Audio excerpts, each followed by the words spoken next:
During the last 500 years, contact between white civilization and remote tribes has followed two routes, both with disastrous consequences for indigenous peoples. Today, when most tribes are reluctant about contact with outsiders, explorer Sebastian Tirtiro travels around the world, asking them what kind of future they want to build.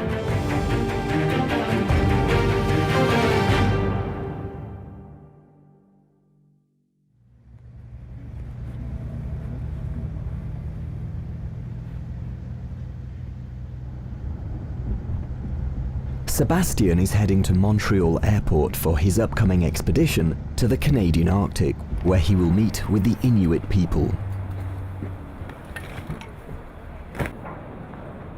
Except for the summertime when the sea ice melts, there's only one way to reach the Arctic region, and that is by plane. Our destination is Iqaluit, the capital of the Canadian province Nunavut, and the most important Inuit settlement in Canada. Despite covering an area that's similar in size to Western Europe, Nunavut has a population of approximately 30,000 inhabitants.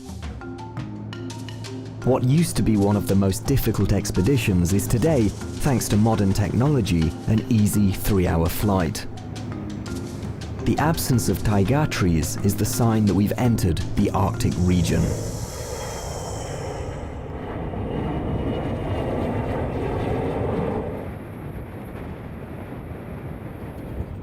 Since Iqaluit became the capital of Nunavut, many government officials and business people come here, and quite a few hotels have been developed. We struggle to find a place to stay, as most of them are fully booked. We soon understand why. Yeah, the whole city's sold out. The whole city is sold out. Yeah. Okay. What's happening? Why is it? There's international mining symposium, so we have like miners from all over the world coming. In the lobby, two old friends, Joshua and Natsik, are waiting for Sebastian. See you. How are you? Good to have you back. 4 years. Hi. How are you, my friend? Good, good. Nice to see you. Yeah. How are you? Good. Oh, look at that, look at that.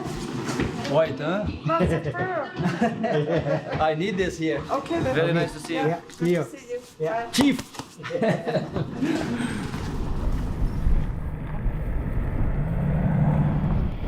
I have to say that Iqaluit has changed since the last time I've been here. It's about 4 years since I last came here. It used to be a smaller town of about 6,000 people, and they say now it's over 8,000 and it keeps growing and keeps growing. Since 1999, when Nunavut became a province of Canada, the population of Iqaluit has grown exponentially. Today, more than a quarter of Nunavut's population lives here.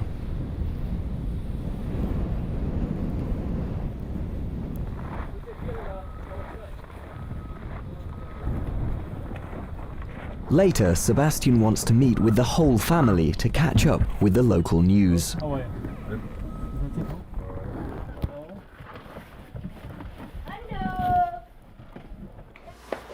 And we met together first time, and how you helped me and how you helping the community. Okay. Okay. Now, happy birthday. Oh, I have to hug you. okay. Happy birthday.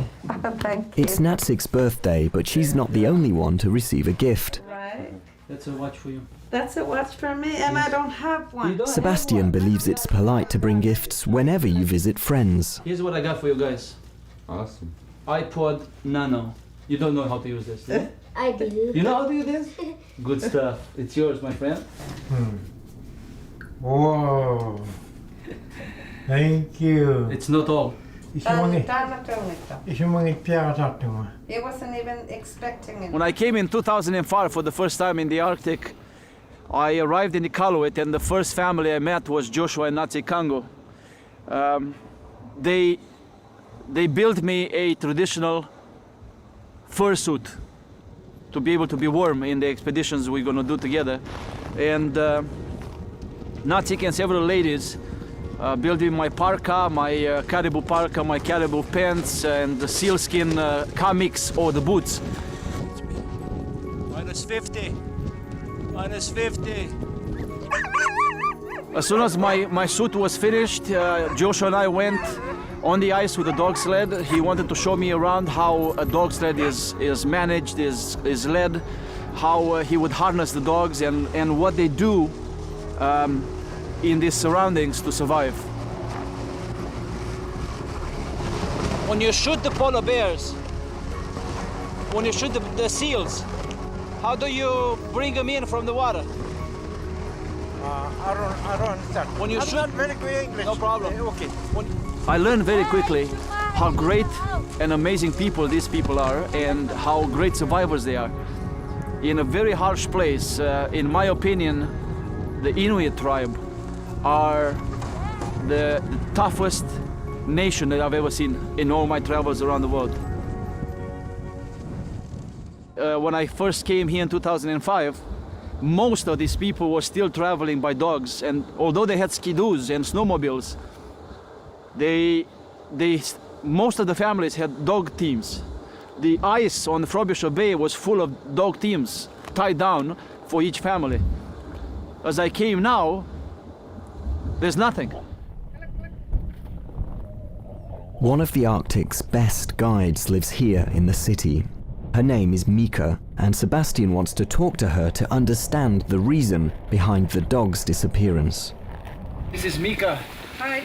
the greatest female guide in the whole world. I haven't been guiding for 5 years. Oh man. Since last time we came here. Yeah. From where? South America, Peru, Wow. in the jungle. That's where I would like to go, but I don't think I would survive the heat. It's very hot. Yeah. What's the cause that there's no more dogs? Because in 2005 when I came here first time, this whole thing was full of dogs down here. Why? There's been a lot of diseases since Iqaluit have become a city. A lot of new people moving, and many dogs now, different kinds of dogs. So every year Joshua and I kept losing dogs. Yeah. And that year we took you, I had a young team who Yeah. survived, and then after you left, most of them died again. So every year it's been like that for the last 10 years. But these ones are finally surviving Okay. the disease. Now, is this has to do anything with the dog food that they were giving you to feed, or what? We get our own dog food. It's because huskies are, or Inuit we call them, are purebred. They never had contact for thousands of years with other dogs. with other dogs. Yeah. And just in the last 10 years, there's more dogs than huskies, than Inuits, pet dogs, that bring the disease from the south. To survive. Just like when we had first contact with Europeans, our ancestors died off. Of diseases from Europeans. Yes, Yeah. there were 2 epidemics in the 200 years. So it has to do with the coming of the South and the civilization and everything. Yeah. Yeah. So there's no way that we can. I'd like to do at least few hours of dog sled up here on the bay and come back. So there's no way we can find a dog team in Iqaluit. There's dog team, but they're not Inuit. Okay. Det gör man nog ingenting part till I'm not interested. In recent years, outsiders have started to set up their own dog teams and use them for guided tours of the wilderness. These adventures can cost up to $3,000 per day, which means survival skills can be good business.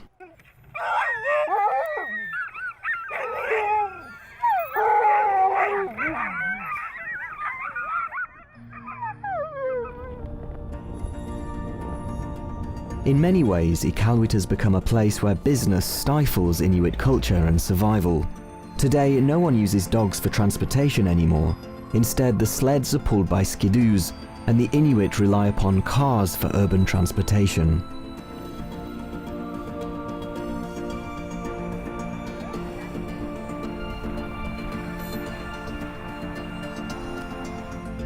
Banks, hotels and restaurants now hold more appeal than the simple customs of community life, and real estate developers have replaced igloos with houses and condos. Our expectations had been raised. We were now looking for work and we were not so much dependent on hunting anymore. We were looking for work. We were looking what to do or getting into business, and especially in Rankin Inlet, because Rankin Inlet, when the mine was operating, it created an opportunity for some people to get into business.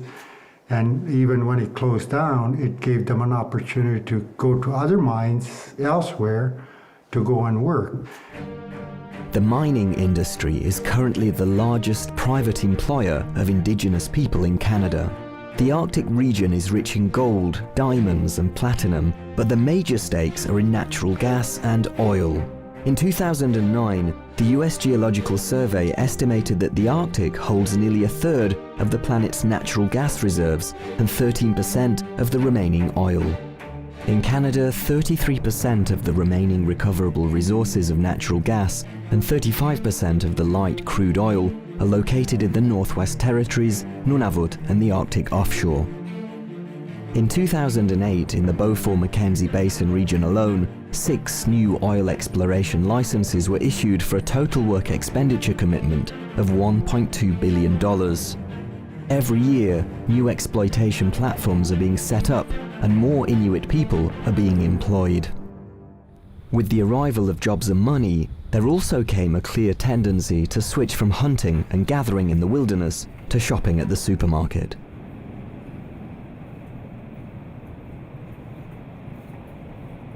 Here you can find anything, including goods the Inuit had never even heard about until recently. However, the prices are exorbitant, and there's no way most of them can pay nearly $50 for a crate of bottled water, or $12 for a slice of meat.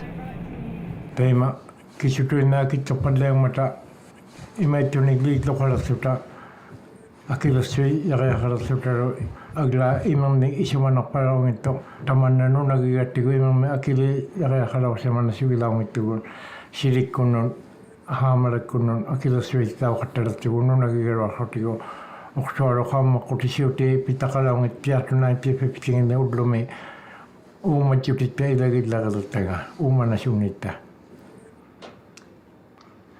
agla no namon isumana parang ito no nagigatigo no namo akilasui lalaga isang 130,000 akilasui yugun no natine ito kapi ito akotigo.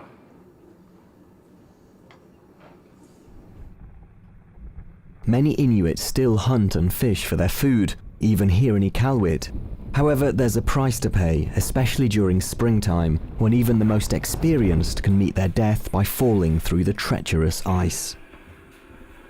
Just a few days ago, one of Natsik's relatives died in a similar accident. Such tragedies are a reminder that this is a truly hostile environment. For Joshua, there's only one way to stay safe: to prepare well. He and his family are getting ready for a few days of hunting and fishing in the wilderness.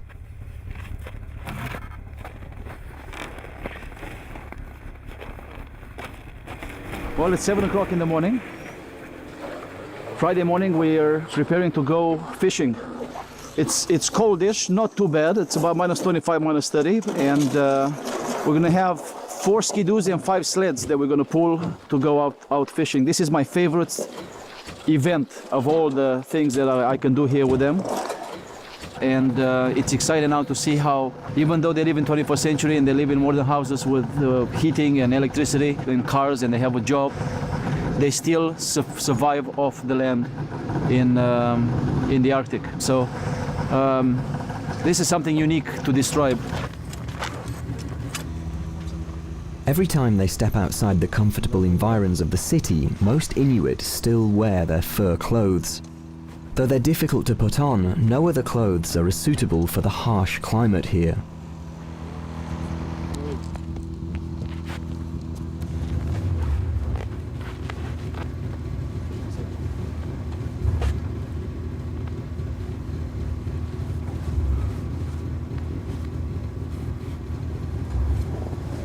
When everything is ready, the caravan sets off in search of Arctic charfish along the Sylvia Grinnell River, a few dozen miles from Iqaluit. After just a few days fishing, we'll move on to Frobisher Bay to hunt seal.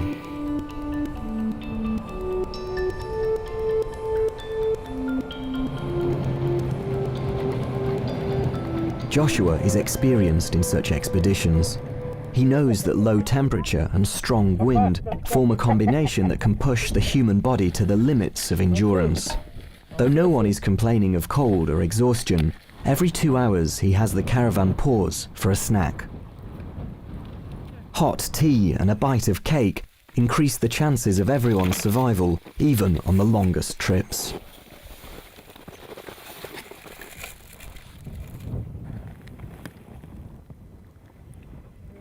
While such stops are beneficial for the expedition team, they're harmful for the vehicles.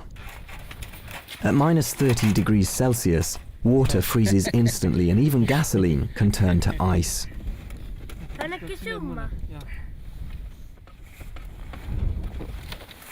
But Joshua has a simple solution for everything. That's it. You're a funny guy. Using the heater, he melts snow until it boils and uses the hot water to try to defrost the system.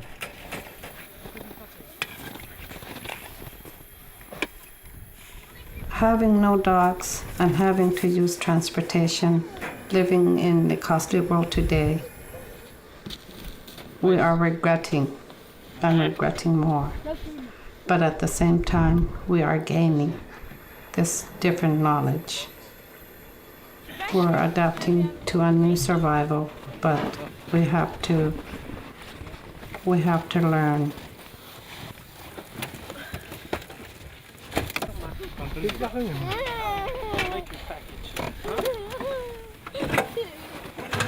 If this doesn't work, then we'll have to take the whole engine apart, a seriously difficult task at these temperatures. But before that, it's worth trying once more with the hot water.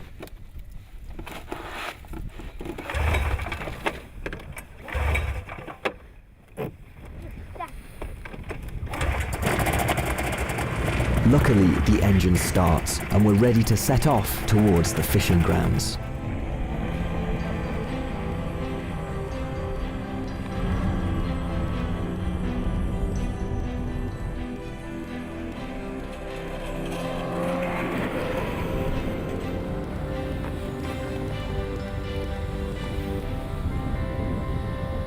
After a few hours' ride, we reach the frozen riverbed.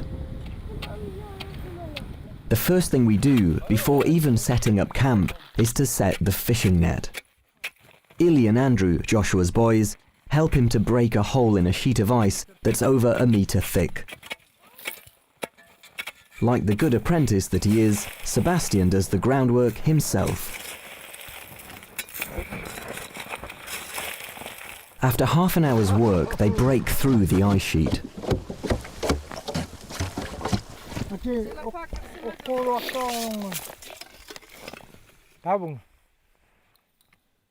While the net is laid out for measurement, Joshua takes out the magic tool that will help him insert the net under the ice. Once it's cleaned to make sure it doesn't get stuck, he inserts the ice jigger through the hole down into the water. It will then float, and he pulls the rope to start up the propulsion system. The ice jigger will crawl on to the desired distance. And then how does he know what to dig on the other side?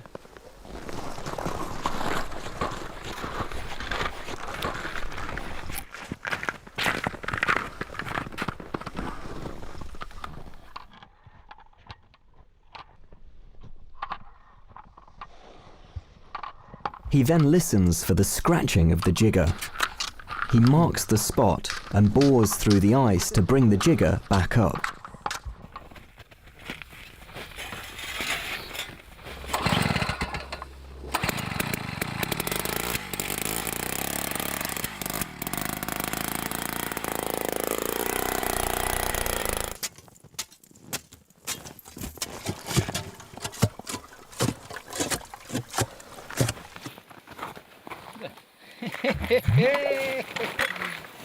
Good job. Good job. Once the jigger has pulled a wire between the two holes, the net can be easily set.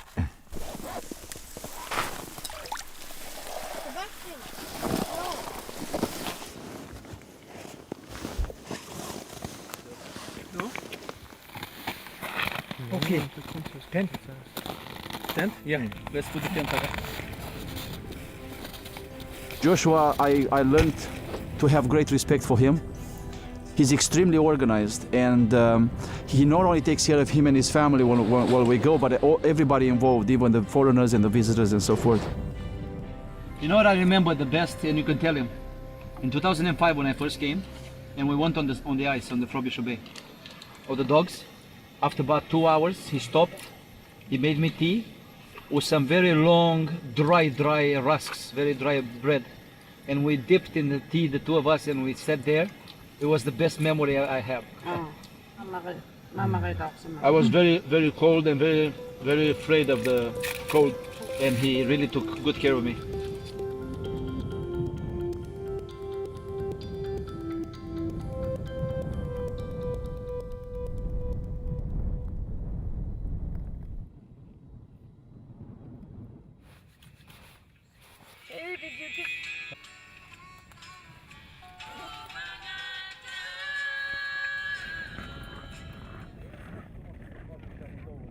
Early in the morning, we go to check the nets.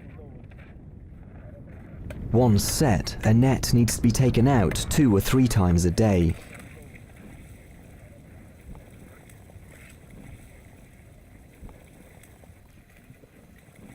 This time, a few Arctic char have been caught, each weighing around 8 pounds. Kishane 1950 Hollywood Nikugama. Shogoshirum we call Palermo.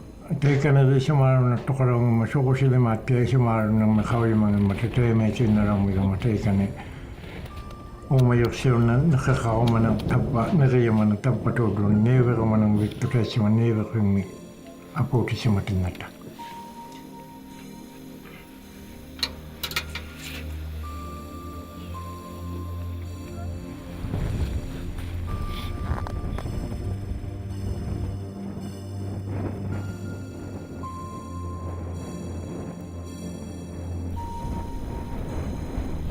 When the wind picks up, the ice particles in the air create 2 halos that circle the sun.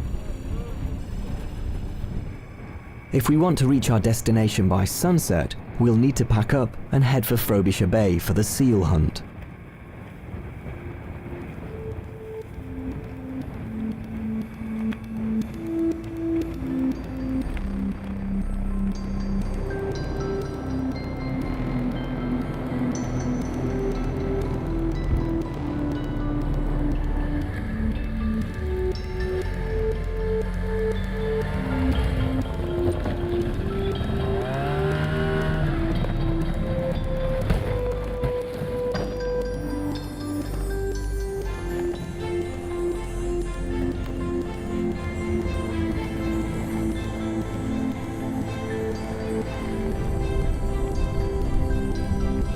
Although transportation is now motorized, these vehicles cannot tow such heavy weights up steep slopes. The heavier sleds are tied to 2 skidoos, but even so, they often need an extra push.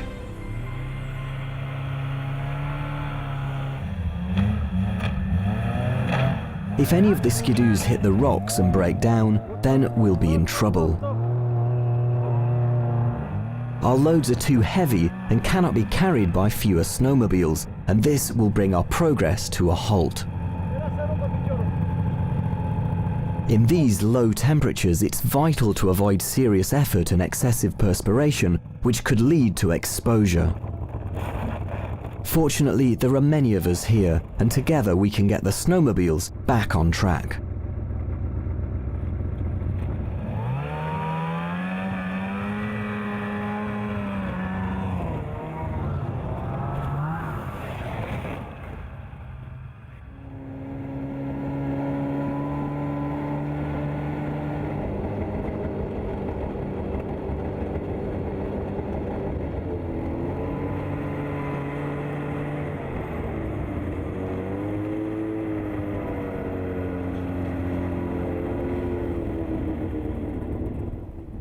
We finally arrive in the right spot.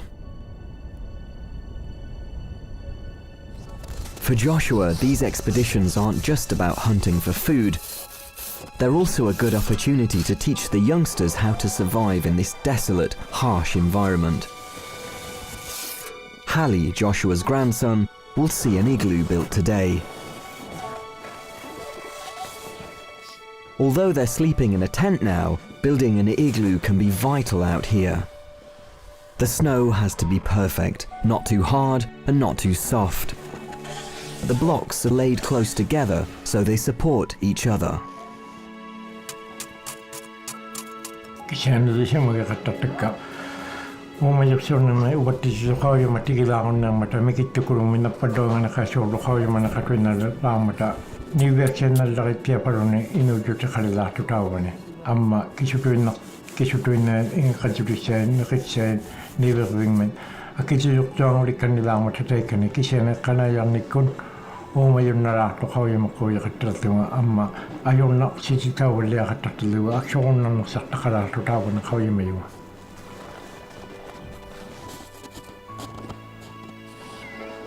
Joshua is building using the snow from inside the igloo itself, since this method requires minimal effort.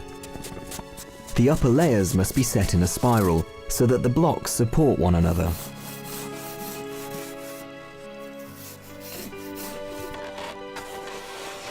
Once the last block is in place, the structure is solid.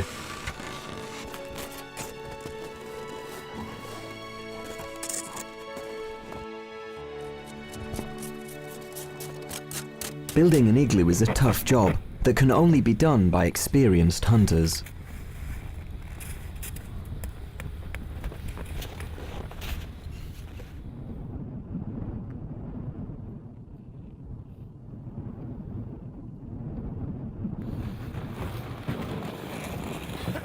It's April and the ice on Frobisher Bay is starting to melt, which makes hunting extremely dangerous.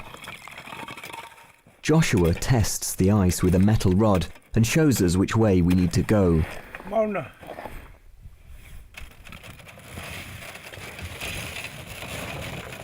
His tiny boat, though hard to carry around on such uneven ground, is extremely useful, both in case the ice breaks and for retrieving seals after they're shot.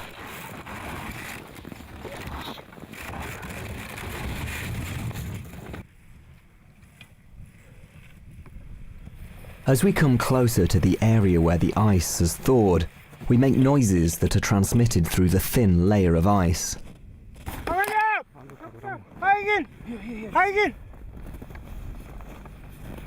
Seals are curious creatures and will swim to the surface to see where the noise is coming from. This is the perfect moment to aim and shoot. Got it, my friend. Whoa, whoa, whoa, whoa. Once the seal is shot, it will float for a short time. Joshua jumps into the boat and races to catch the seal. If he isn't fast enough, the seal sinks under the ice and is lost.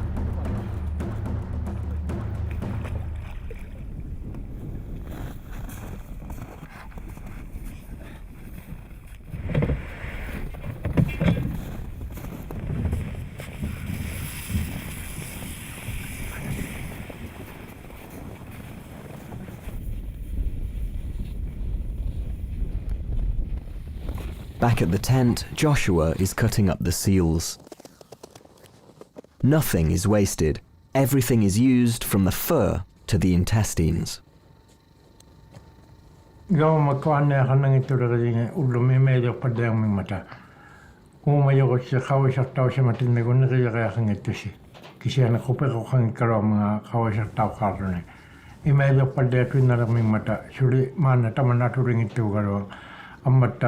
Sunnatin tukoya hatara hakona tusi umayuri matiani imanayda palyati liwi sibunikan cinta ko sang niwaro na koming mata nakachoi nanne khawo saktaw simangito ne nakhuyaw ni latala kasuing mayuma. I want to be able to go down on the land and live the way I want to live, with no restrictions, with no rules, and hunt all I want and do all I want and enjoy life the way it used to be. We want to be given a room to live the way we would like to, peacefully, with our environment. We Inuit are not forceful people. The only force we use is to survive. What did you find it? Pearl! Where did you find it? Is what? That's the eye.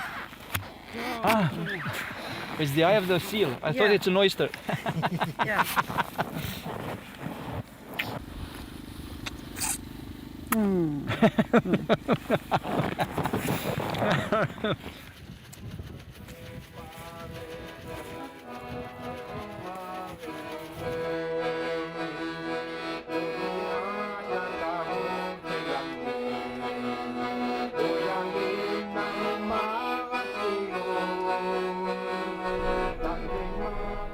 The following day, Joshua and Natsik invite lots of people to their house.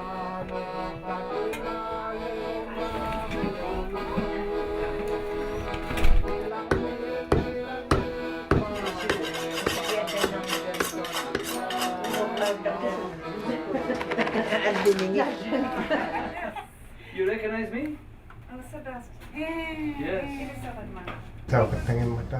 In the Arctic, food is difficult to procure, and it's a deeply held Inuit belief that survival is only possible when food is shared. Any hunter that has a good catch invites people for a meal.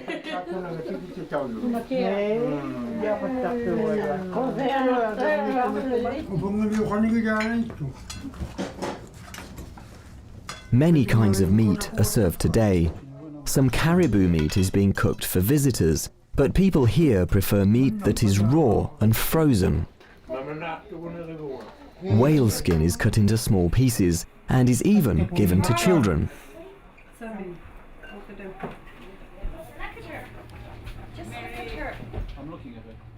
Reindeer stomach is eaten raw, with the half-digested grass still inside it. Since this environment is poor in vegetation, the Inuit had to come up with resourceful ways to get vitamins from their food in order to avoid diseases like scurvy.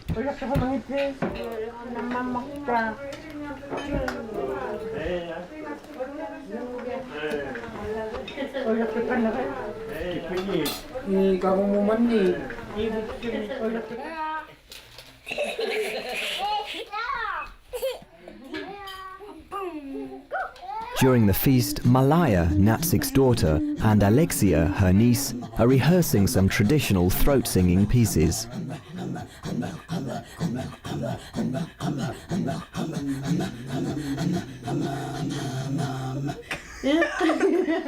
Passing on their songs is one way to keep their culture alive.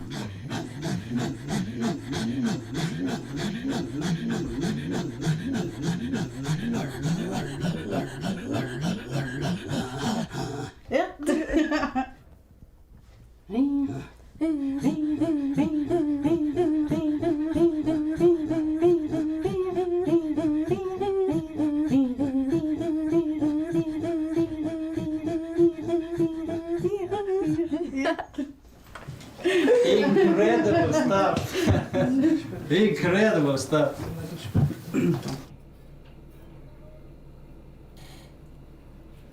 That's dry too.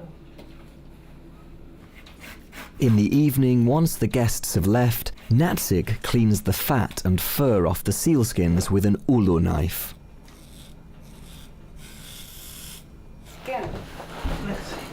Oh yes. Oh yeah, like thick skin. But it's so really soft. Nice. It's amazing. It's soft. Beautiful. Indeed. Natsik, you're gonna like the film I'm gonna show you. And the whole world will know who Natsik Kango and Joshua Kango is. They will visit you for autographs. They will? They will. I want to see those people. They will bring you gifts from all over the world. You know, the only gift I want from anybody is friendship. Great stuff.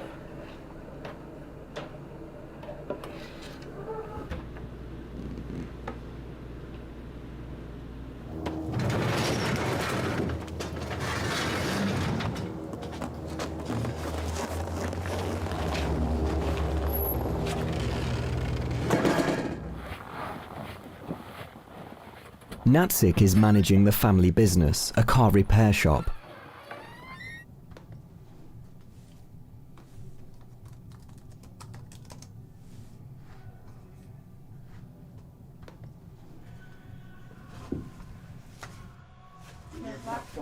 Her employees are doing a good job here where vehicles are tested to their limit. She stays where she is.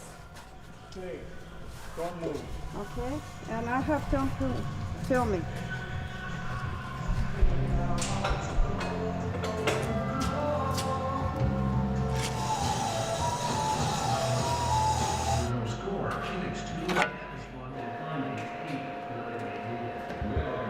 After work, she goes to the Senior Citizens Club, where she volunteers from time to time. This time, she brings Sebastian with her. During his previous visits, many Inuit asked him for Bibles in their own language. He found out that a long time ago, the Canadian Bible Society printed Bibles in Inuktitut, the Inuit language, although they never made it out here to the community. Instead, they lay forgotten somewhere in a warehouse.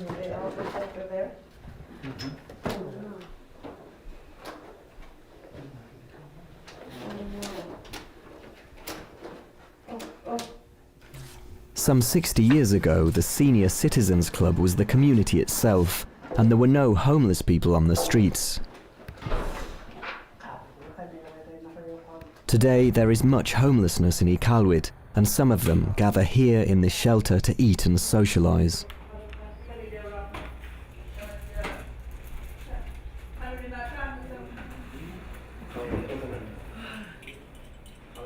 Soon, this shelter won't be able to meet the needs of the community, considering the growing problem of homelessness in Iqaluit today.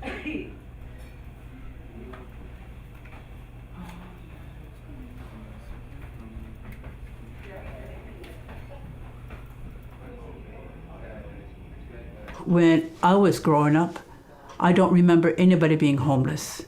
And before that, there was really nobody homeless. People took care of each other. People knew each other, so they had the support systems. 1955, there was only 67 people here. Not so long ago, 50 years ago, like a lot of changes happened abruptly over the course of 50 years up north. We went from hunting and gathering, when I was a little boy, hunting and gathering, living in igloos, to all of a sudden, 20 years later, we have houses, we're traveling. Some communities had radio, telephones, and television.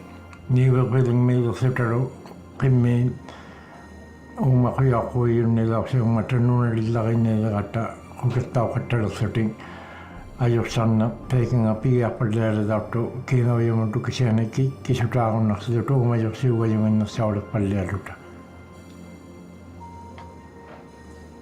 Real fast growth. I don't think there's anywhere in this world where there's been that kind of growth in the sense of nothing to establishing in 1955. Here we are, not too long, one generation, we're 7,000 in Iqaluit alone. It's crazy, and yes, it creates, obviously there's going to be social impacts. The federal government started what's called the residential schools. So a lot of us had to go, there was no schools in the communities, but they built a school in a place called Chesterfield Inlet. The government of Canada, together with the Catholic Church, decided to civilize the Inuit. The first step was to destroy their nomadic style of life by killing their dogs and taking their children to residential Catholic schools. Once settled, the Inuit were much easier to control. Unfortunately, rounding up hunter-gatherers and forcing them to live in settlements has been tried in many countries, never with much success.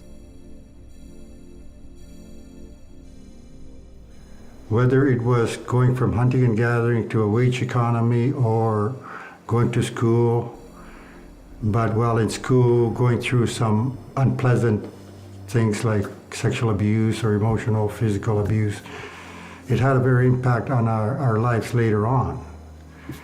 With the older generations, there's been a lot of apathy. Why? For so many reasons. When you think about residential school, how they were abused. And there's, unfortunately, when things happen in life, if you don't stop it, there's cycles. Certainly with residential school survivors, they were abused. Physically, mentally, emotionally. And because those people did not deal with it, they were ashamed of what happened to them. When they came home later on, what did they turn to? Drugs and alcohol to deal with it. And when they're in that state, they're doing exactly what was done to them, in a sense. So that cycle is happening. If I were to ask Kaluna or Western people or any other race to come and ask them a question in my own language and force them to answer me with the right answer, would they? There had always been that policy, federal government policy, that our life was not good enough, so we should become like white people.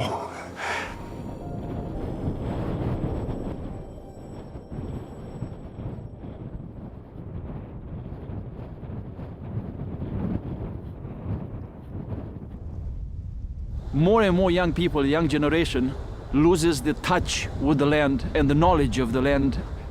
I'm wondering if these young people, the young children of the Inuit, will be able to know what the old people are knowing now in 10 or 15 years from now. It's going to be a very, very interesting chemistry to see if the older generation is teaching the young generation to survive like they did before, and if the young generation accepts this knowledge and continues to survive by it.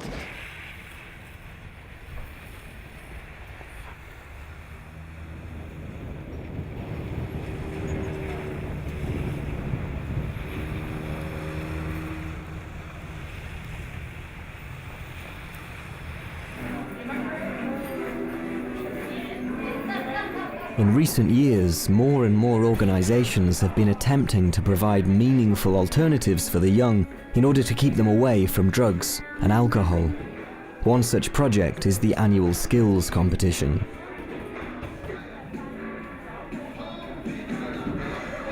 You still have an hour and 10 minutes.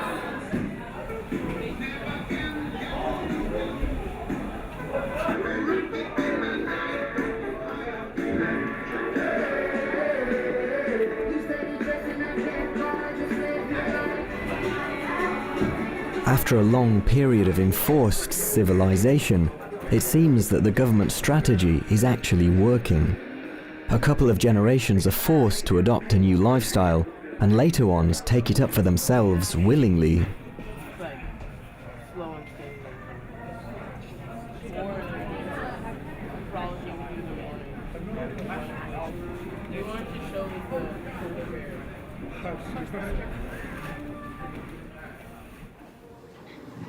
Kusipiengi kalotang ilil lagari.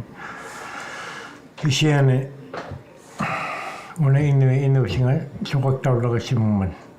Imiaro angayana tau nunarinne atok tau laga silu inu singa ni jaga titsaka tau laga iman.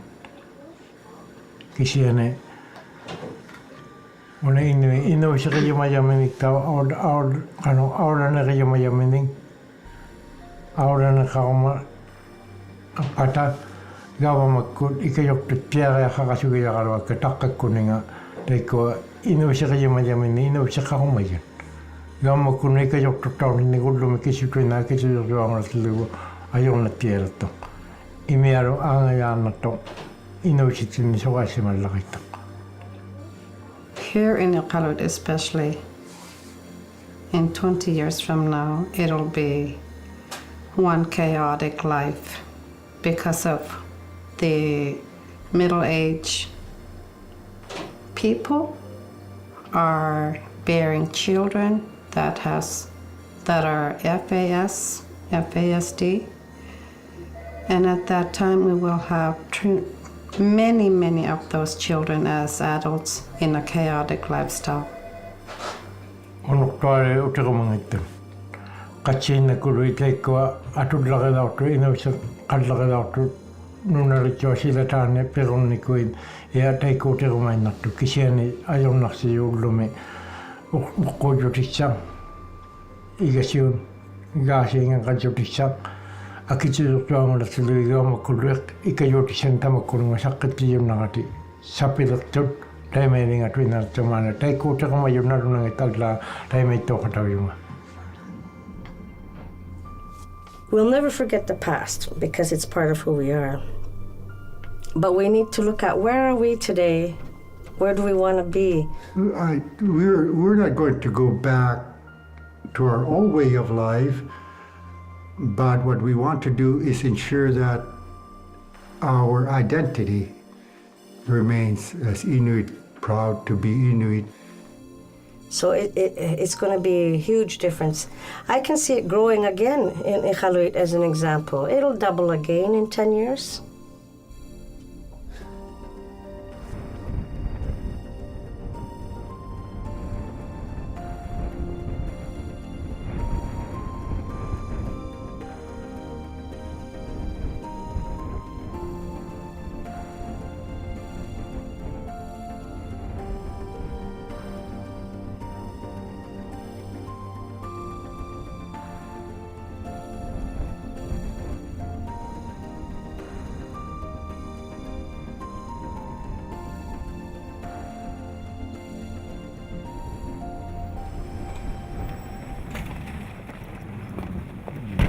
Halli belongs to the new generation.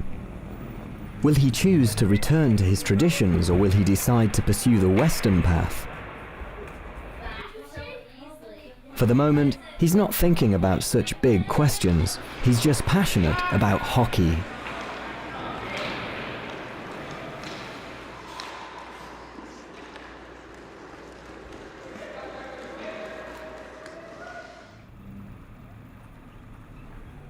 Before leaving, Sebastian wants to visit the museum in Iqaluit. Now, this is for seal? Yeah, for shield and for shield too. Uh-huh. Yeah. And this? Fish? Fish. To spear the fish. That's how I looked in my first year here. My first Inuk suit. One clear sign that something is disappearing is when it becomes an exhibit in a museum. More and more Inuit come here with their children to see things that they experienced while growing up in their communities. In this environment, I think that eventually, if you don't know how to survive off the land, and when you go into an expedition, they will suffer in the future. Because there's no way you can compare this to a place like Los Angeles or Seattle or San Francisco. This is a very special place that you need to know to survive.